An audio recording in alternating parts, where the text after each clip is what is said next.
bartender doesn't ask you how you want it, you should tell them how you like it. And that means, do you want it up or on the rocks? If you want it up, it's going to go in a martini glass. If it's on the rocks, it's getting poured straight into the glass. So you also want to know if you want vodka or gin. The classic recipe for a martini is made with gin. Most martinis are made with vodka these days, but you need to tell your bartender, I want a gin martini, I want a vodka martini, and then tell them the brand that you want as well. So the next step is, do you want it shaken or stirred? Just like the James Bond style thing.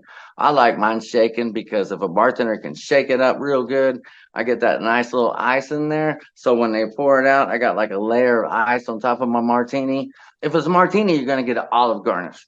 Also, when you're ordering your martinis, you can order it dirty, you can order it dry, or you can order it wet. Dirty just means olive juice.